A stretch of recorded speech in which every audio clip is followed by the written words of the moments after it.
This is Harsh Rules. I'm Ben Harsh, and today we're going to learn to play The Last 100 Yards.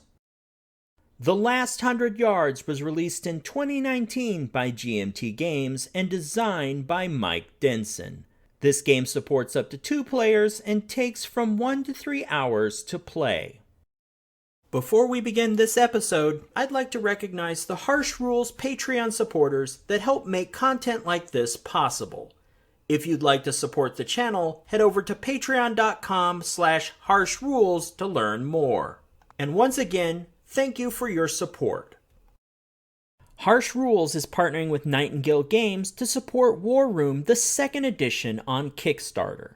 If you missed the main campaign in June, don't worry, there's still an opportunity to order at a discounted price. And if you already own the 1st edition, you don't need to buy the entire game again. Post-launch, enhanced components like the redesigned morale board, the nano expansion, and other game upgrades will be available at the Nightingale Games web store. So don't miss out on War Room 2nd edition, and keep your eyes on this channel for a rules breakdown on the new quick battle system and other enhancements.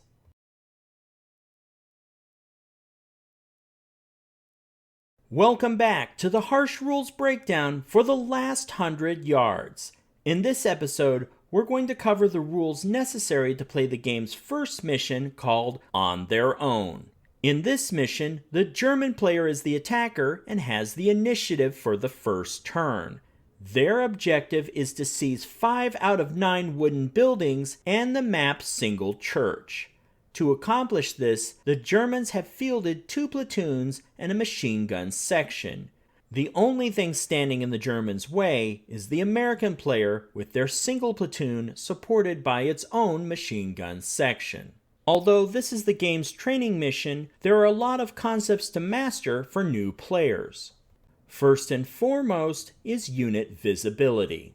German units begin the game off-map. They will enter the map through the southern board edge, which is also their friendly edge of the board. However, there is a rules exception.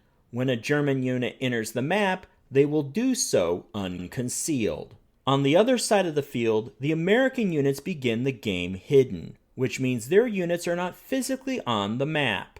The American player has the coordinates of each of their units secretly written down from setup.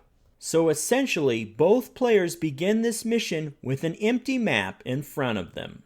Beginning a game with nothing on the map can be a little confusing.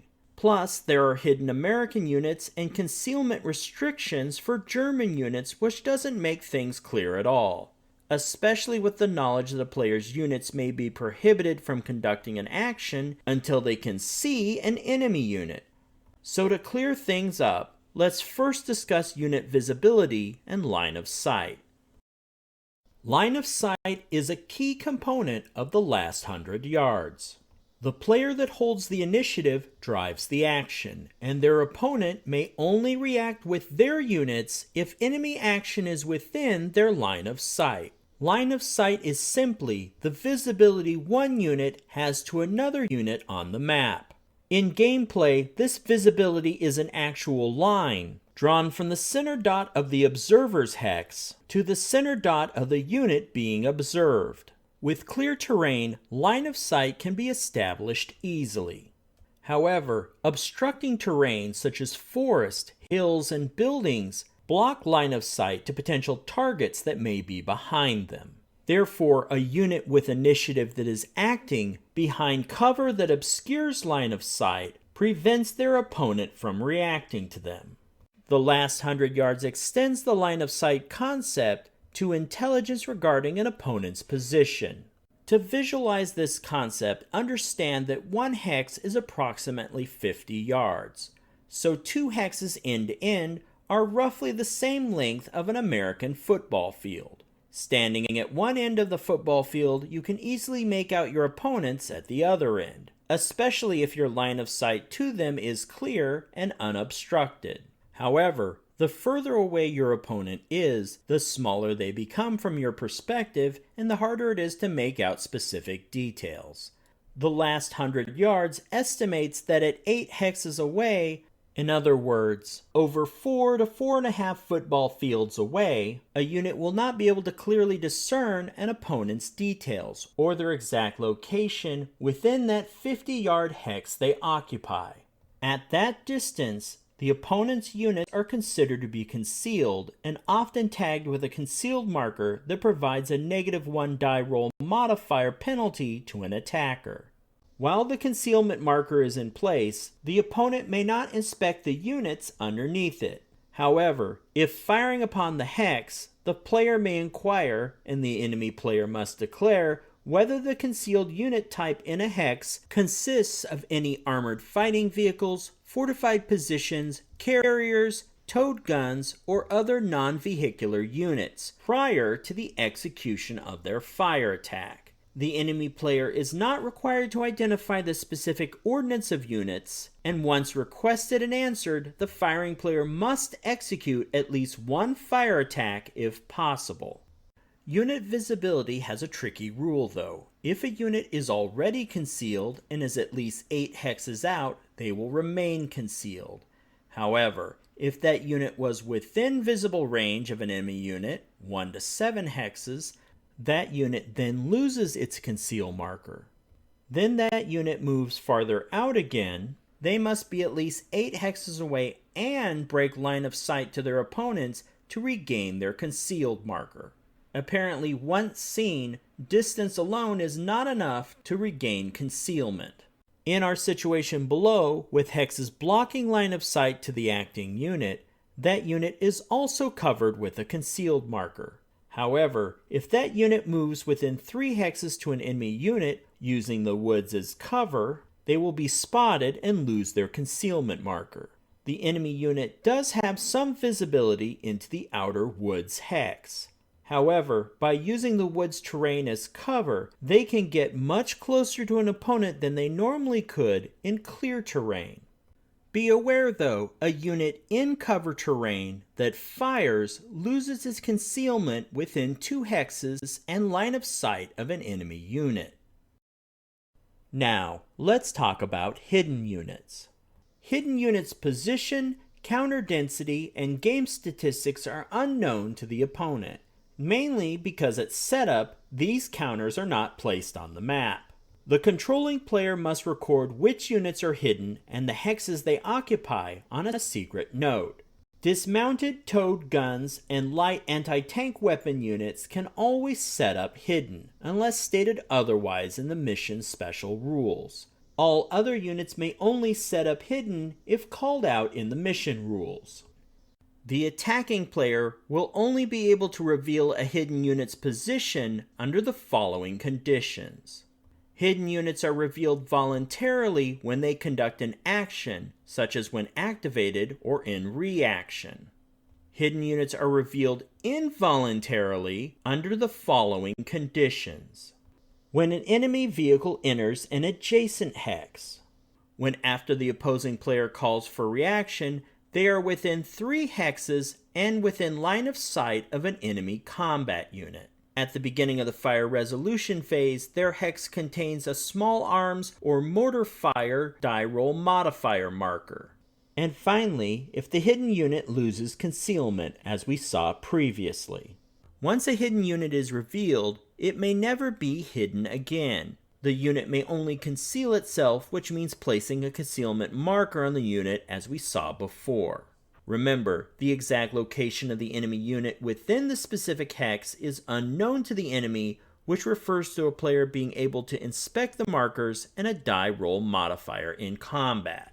Now that we've discussed line of sight, concealment, and hidden units, let's next learn about the game's initiative system.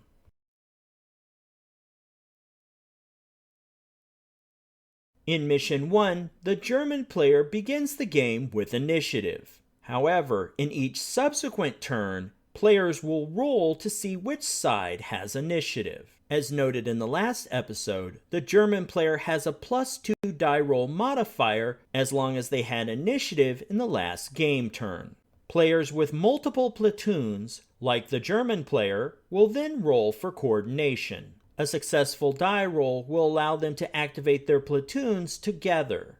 To fully learn the rules, though, we're going to assume that the Germans do not make their coordination roll, and must activate their platoons separately.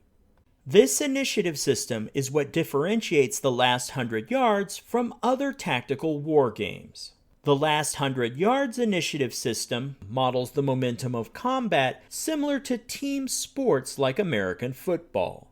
The player that holds the initiative, in this case the German player, activates their first platoon and begins the game turn by conducting one of 3 actions for each unit. Generally, they can maneuver, recover, or fire. Each of these categories have several actions within them that we'll cover in a subsequent episode. But for now, just focus on these 3 main actions. The player can also elect not to take an action with a unit and hold it in reserve for later in the turn. Each unit is allowed a single action per game turn. When a unit conducts an action, players place the appropriate action marker on the unit to track that they've taken their one allowed action.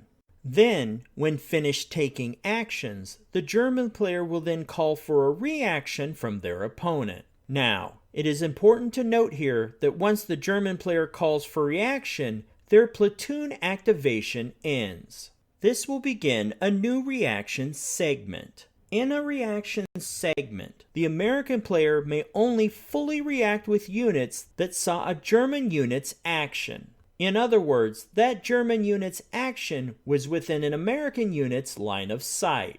Each step where a player can take actions with their units is known as a segment.